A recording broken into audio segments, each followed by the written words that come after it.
शर्म आती है आपको? आप तो कहते हैं ये देश नहीं झुकने दूंगा, ये देश नहीं झुकने दूंगा। देश की सुरक्षा के बारे में आपको ध्यान नहीं, विदेश नीति के बारे में आपको ध्यान नहीं, आपकी विदेश नीति का कोई अता पता नहीं। आपके लोग पंजाब के, हरियाणा के, राजस्थान के, रूस के अंदर फंसे हुए हैं सैकड़ों दिनों से, और आज तक आप उनको ला नहीं पा रहे हैं। देश पर ध्यान दीजिए, देश के लोगों की चिंता कीजिए। हालांकि आपको अन्याय करने की और अपमान करने की आदत है। आप हमारे जवान जो शहीद होते हैं, सीएपीएफ के, बीएसएफ के, एसएसबी के, सीआईएसएफ के, सीआरपीएफ के, आईटीबीपी के, उनको शहीद का दर्जा भी नहीं देते। सीआरपीएफ के 40 जवान पुलवामा में शहीद हुए, उनके नाम पर घूम घूम कर पूरे देश में प्रधानमंत्री ने वोट तो मांगा, लेकिन उनको शहीद का दर्जा नहीं। कितना बड़ा गुनाह आप उनके साथ कर रहे हैं। ये देश आपको माफ नहीं करेगा। बावजूद इसके आप एक बिल लेके आ रहे हैं जिससे कि अधिकारियों का हक छीनने और मारने का काम आप कर रहे हैं। स्वर्गीय बीजू पटनायक जैसे बहादुर व्यक्ति की आपने अपमान किया,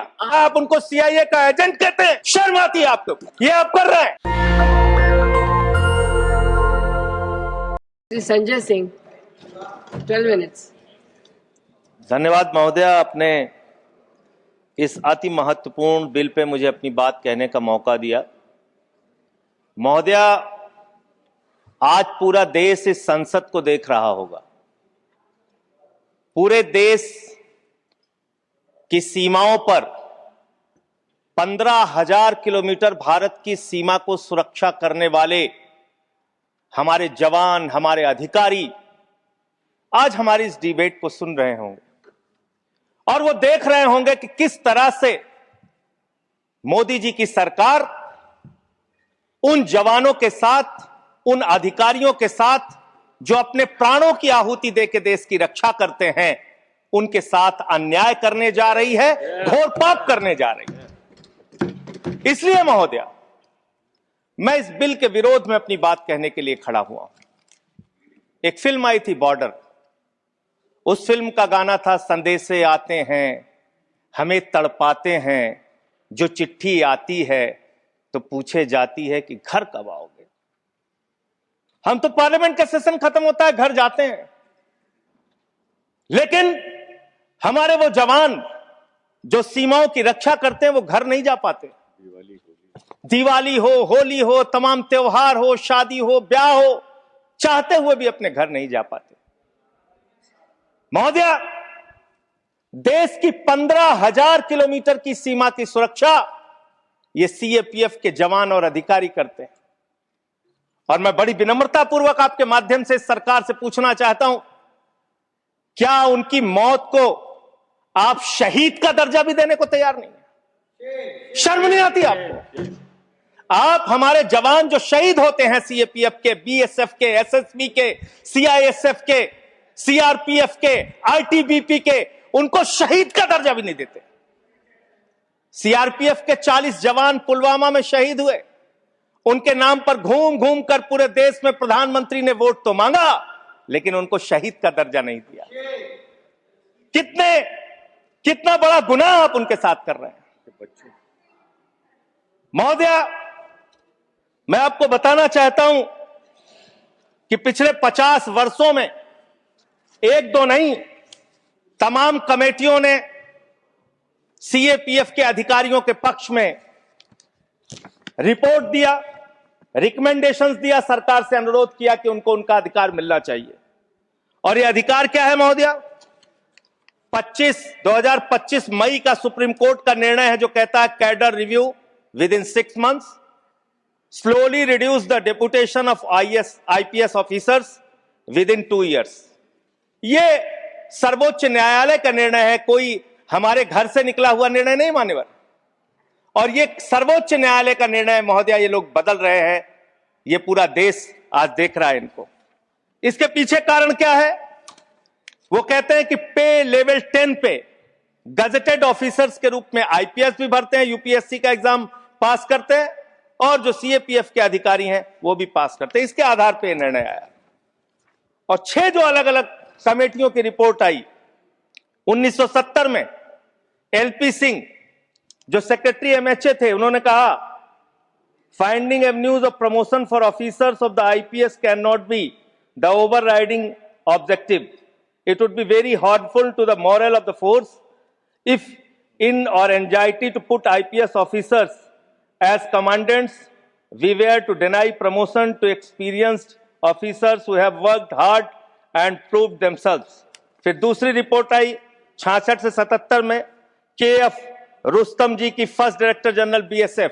तीसरी रिपोर्ट आई VG कानेतकर की 1966 में। फिर चौथी रिपोर्ट आई 2008 में IMM अहमदाबाद की। फिर पांचवी रिपोर्ट आई 2015 में 7th पे कमीशन की। और दो महत्वपूर्ण रिपोर्ट आई, मुझे लगता है चिदम्बरम साहब यहां नहीं बैठे होंगे, एक चिदम्बरम साहब की कमेटी की रिपोर्ट आई और एक एस्टीमेट कमेटी को चेयर कर रहे थे आपके आदरणीय पुरोधा भारतीय जनता पार्टी के पूर्व अध्यक्ष मुरली मनोहर जोशी जी। उनकी रिपोर्ट थी कि सीएपीएफ के अधिकारियों को प्रमोशन का वैसा ही मौका मिलना चाहिए जैसा कि आईपीएस अधिकारियों को मिलता है। ये मुरली मनोहर जोशी और पी चिदम्बरम जी की रिपोर्ट है। वो गृह मंत्री रह चुके हैं भारत सरकार के। इसके अलावा अब मैं इनकी शहादत के बारे में बताना चाहता हूं। उनकी संख्या जवानों की और अधिकारियों की 11 लाख है। CRPF 3,13,678, BSF 2,92,000, CISF 1,60,000, ITBP 89,000, SSB 97,000। ये इनकी संख्या है पूरे देश में। महोदया, इनकी शहादत जो हुई है आपको जानना चाहिए, पूरे देश को जानना चाहिए कितनी बड़ी शहादत है इनकी। सीआरपीएफ के 62 जवानों ने अब तक अपनी शहादत 62 अधिकारियों ने अब तक अपनी शहादत दी है और सभी रैंक के अधिकारियों और जवानों को मिला दिया जाए तो 2290 अधिकारियों और जवानों ने अपनी शहादत दी है। बीएसएफ के 85 अधिकारियों ने अब तक अपनी शहादत दी है और 2014 सभी रैंक के अधिकारी और जवानों ने अपनी शहादत दी है। सीआईएसएफ के एक अधिकारी ने अपनी शहादत दी है और 126 सभी रैंक के जवान और अधिकारियों ने अब तक अपनी शहादत दी है। आईटीबीपी के 13 अधिकारियों ने अब तक अपनी शहादत दी है और 182 सभी रैंक के अधिकारी और जवानों ने अब तक अपनी शहादत दी है। एसएसबी के 5 अधिकारियों ने अब तक अपनी शहादत दी है और सभी रैंक को मिला लिया जाए तो 51 अधिकारियों ने और जवानों ने अब तक अपनी शहादत दी। वीर गति को प्राप्त हुए, उनको तो शहीद आप मानते भी नहीं। महोदया, मैं कुछ बड़े हमले जो देश में हुए उसको बता के, जब 2001 में भारत की संसद पे हमला हुआ, यह संसद अगर सुरक्षित है तो हमारे उन्हीं सीएपीएफ के जवानों की बदौलत सुरक्षित है। 9 जवानों ने अपनी शहादत दी। मुंबई अटैक में 160 जवान और लोग अपनी शहादत दी। कश्मीर में 2014 में 20 जवानों ने अपनी शहादत दी। 2014 में वेस्ट बंगाल के एक्सप्लोजन में 2 जवानों ने अपनी शहादत दी। 2015 में 10 पुलिस फोर्स के लोगों ने अपनी शहादत दी। पठानकोट में 7 जवानों ने अपनी शहादत दी। 2016 में उड़ी अटैक में 19 जवानों ने अपनी शहादत दी। अमरनाथ के अटैक में 7 जवानों ने अपनी शहादत दी। सुकमा अटैक में 9 सीआरपीएफ के जवानों ने अपनी शहादत दी और 2019 में 40 सीआरपीएफ के जवानों ने अपनी शहादत दी। पूरे देश में उनके नाम पे आपने वोट मांगा लेकिन उनको शहीद का दर्जा आज तक नहीं दिया। महोदया, कब से इनका मामला चल रहा है और कितना खेल आपने किया इनके साथ। आप देखिए 2010 में सीआरपीएफ के एक असिस्टेंट कमांडेंट की भर्ती होती है, 15 साल में कोई प्रमोशन नहीं। बीएसएफ के एक जवान की असिस्टेंट कमांडेंट की भर्ती होती है, 13 साल में कोई प्रमोशन नहीं। और एक आईपीएस अधिकारी की 2012 में भर्ती होती है, 13 साल में 4 प्रमोशन उसको मिलते हैं। हम आईपीएस के प्रमोशन के खिलाफ नहीं है, लेकिन सीएपीएफ के अधिकारियों को प्रमोशन क्यों नहीं, ये तो कम से कम आपको बताना पड़ेगा। इसी प्रकार से डिप्टी कमांडेंट पे 18 साल में एक प्रमोशन बीएसएफ सीआरपीएफ को और 20 साल में एक प्रमोशन बीएसएफ को और आईपीएस अधिकारी को आईजी रैंक पे 19 साल में 5 प्रमोशन मिलके आईजी वो बन जाते हैं। इसी प्रकार से 2003 में सेकंड इन कमांडेंट पे पहुंचता है एक सीआरपीएफ का अधिकारी और बीएसएफ 1997 में सेकंड इन कमांडेंट बनते हैं। 1997 बैच के अधिकारी और एडिशनल डायरेक्टर जनरल 1998 का आईपीएस बन जाता है। अब इनकी दशा क्या है मान्यवर, जो आपने इनके साथ किया, कैसे कैसे किया, यही अंतिम बात कह के अपनी बात समाप्त करूंगा। कब से ये लोग कानूनी लड़ाई लड़ रहे हैं? 2012 में इन्होंने हाई कोर्ट दिल्ली में एक रिट पिटीशन दाखिल किया, फिर 2015 में इनको दिल्ली हाई कोर्ट से इनके पक्ष में आदेश आया, 16 में फिर आप इनके खिलाफ चले गए, फिर फरवरी में सुप्रीम कोर्ट ने आपके आदेश, आपकी एसएलपी को रिजेक्ट किया, फिर 2 अप्रैल 2019 में फिर इनके पक्ष में आदेश आया, फिर 3 जुलाई 2019 को, सबसे महत्वपूर्ण यह है महोदया, 3 जुलाई 2019 को मेरे ख्याल से 2 कैबिनेट मंत्री तो हैं, वो जरूर रहे होंगे उस कैबिनेट में, कैबिनेट ने पास किया महोदया, इसी सरकार के कैबिनेट में। क्या लिखा है इसमें? This would result in grant of NFFU to eligible Group A executive cadre officers of CAPF. The decision would also benefit Group A executive cadre officers of CAPF for availing the benefit of NFSG at an enhanced rate of 30% as per guidelines. ये आपके cabinet का आदेश है, cabinet का आदेश आप खुद ही पलट रहे हैं। जो 2019 जुलाई में आपने इन अधिकारियों के पक्ष में एक निर्णय लिया, उसको आप खुद से पलट रहे हैं। महोदया, मैं आपके माध्यम से इस सरकार से कहना चाहता हूं, इन जवानों के साथ, इनके अधिकारियों के साथ ये अन्याय मत कीजिए। ये देश आपको माफ नहीं करेगा। ये भारत की सुरक्षा करते हैं, सीमाओं की सुरक्षा करते हैं, संसद की सुरक्षा करते हैं, एयरपोर्ट की सुरक्षा करते हैं। इन जवानों के साथ ये घोर अन्याय मत कीजिए। हालांकि आपको अन्याय करने की और अपमान करने की आदत है।